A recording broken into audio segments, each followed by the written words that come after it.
Big pass 7 கொண்டாட்டம் இப்போ நடந்து முடிஞ்ச நிலையில அது எப்போ டெலிகாஸ்ட் பண்ண போறாங்க அப்படின்ற மாதிரி மக்கள் மனசுல பயங்கரமான கேள்விகள் எழுந்துட்டு இருக்கு. ஆனா அது மட்டும் இல்லாம பிக் பாஸ் கொண்டாட்டம் எப்ப நடக்கும் அப்படின்ற மாதிரி பிக் பாஸோட ஃபேன்ஸ் நிறைய பேர் கேள்வி கேட்டுட்டு இருந்தாங்க.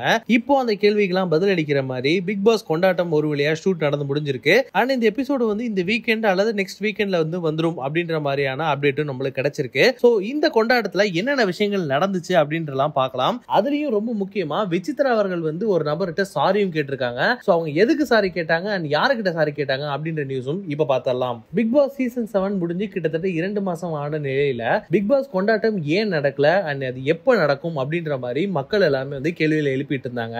இப்போ பிக் பாஸ் கொண்டாட்டம் ஷூட் முடிஞ்சிருக்கு. போன வாரம் சனிக்கிழமை தான் பிக் பாஸ் கொண்டாட்டம் ஷூட் முடிஞ்சிருக்கு. அண்ட் இந்த கொண்டாட்டம் ஷோல ஏற்கனவே எக்ஸ்பெக்ட் பண்ண மாதிரி 4 பேர் பார்ட்டிசிபேட் பண்ணல.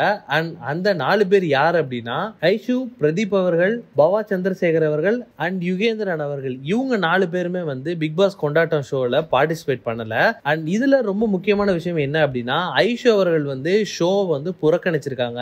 அவங்க இந்த ஷோக்கு வந்தாங்கன்னா மறுபடியும் நிக்சனை ஃபேஸ் பண்ண வேண்டிய இருக்கும் அப்படின்ற காரணத்தினால ஐஷு அவர்கள் பிக் பாஸ் கொண்டாட்டம் ஷோவை அட்டன் பண்ணல. பிரதீப் அவர்கள் பிக் பாஸ் வீட்டை விட்டு வெளியில வந்ததுக்கு அப்புறமா பிரதீப் அவர்களுக்கும் விஜய் டிவிக்கும் உள்ள இருந்த கான்டாக்டே முழுவதும் கட் ஆயிடுச்சு. அண்ட் இனிமேட்டு பிரதீப் அவர்கள் விஜய் டிவியில் நடக்கக்கூடிய எந்த ஒரு ஷோலையும் பார்ட்டிசிபேட் பண்ண மாட்டாரு அப்படின்ற மாதிரியான அப்டேட்ஸும் நம்மளுக்கு கிடைச்சிருக்கு. பவா சந்திரசேகர் அவர்கள் எனக்கு இந்த ஷோல இன்ட்ரெஸ்ட் இல்ல, சோ நான் இதுல பார்ட்டிசிபேட் பண்ணல அப்படின்ற மாதிரியும் சொல்லியிருந்திருக்காரு. அண்ட் யுகேந்திரன் அவர்கள் சிங்கப்பூர்ல இருக்கிற காரணத்தினால அவரும் இந்த ஷோல பார்ட்டிசிபேட் பண்ணல. இந்த ஷோல ரொம்ப முக்கியமா எல்லாருமே அவங்களோட டான்ஸ் பெர்ஃபார்மன்ஸ் கொடுத்திருந்திருக்காங்க. அண்ட் இதுல ரொம்ப முக்கியமா நிக்சன் அவர்கள் அவரோட பெர்ஃபார்மன்ஸ் கொடுத்திருந்திருக்காரு.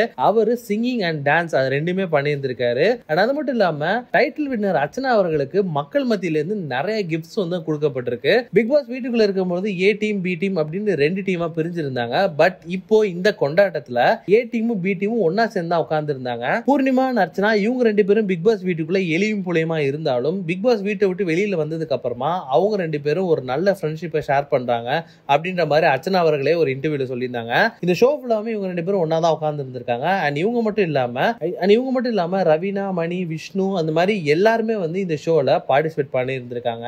அண்ட் இதுல ரொம்ப முக்கியமான விஷயம் என்ன அப்படின்னா விசித்ரா அவர்கள் தினேஷ் அவர்கள்ட்ட ஒரு சாரியும் கேட்டிருந்திருக்காங்க. பிக் பாஸ் வீட்டுக்குள்ள நான் ஒரு சில விஷயங்கள் ரொம்ப தவறா பண்ணிட்டேன். அண்ட் தினேஷ் கிட்ட நான் நடந்துகிட்ட ஒரு சில விஷயங்கள் ரொம்ப தவறா இருந்துச்சு. சோ அந்த காரணத்தினால நான் தினேஷ் அவர்கள்ட்ட இந்த இடத்துல மன்னிப்பு கேட்டுக்கிறேன் அப்படின்ற மாதிரி விசித்ரா அவர்கள் தினேஷ் அவர்களை பார்த்து மன்னிப்பு கேட்டிருந்திருக்காங்க.